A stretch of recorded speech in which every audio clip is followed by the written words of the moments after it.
Mga kababayan, magbantay po tayo. Nangyayari po muli ang tukha. Nangyayari po muli ang impunity. Kung dati ang impunity ay sa pagpatay na walang habas, ngayon po ang impunity, ang kawalan ng pananagutan ay sa pagnanakaw at pang-abuso sa pamilya.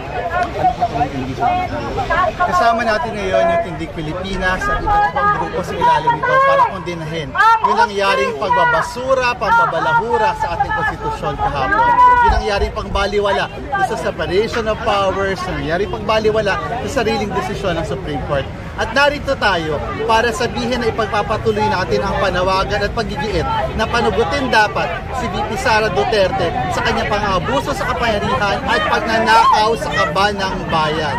At tayo nananawagan sa Senado at Kongreso na igiit ang kanyang karapatan at kapangyarihan na dapat ituloy ang impeachment trial.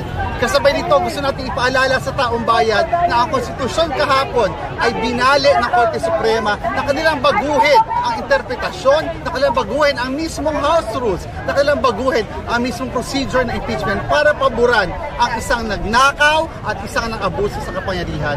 Gusto rin natin ipaalala sa mga taong bayan na dapat tayong mag-iit at singilin ang mga justices ng Supreme Court sa lahat ng legal na pamamaraan, kasama dyan ang impeachment.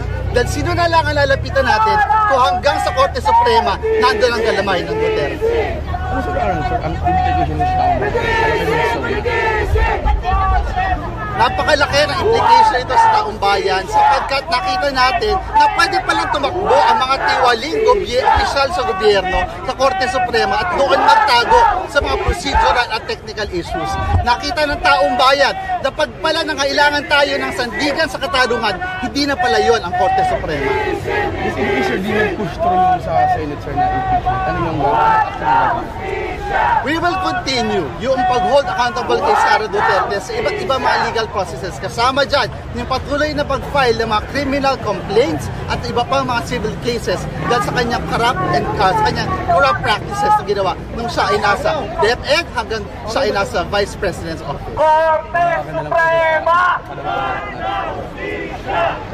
Mga kababayan, magbantay po tayo.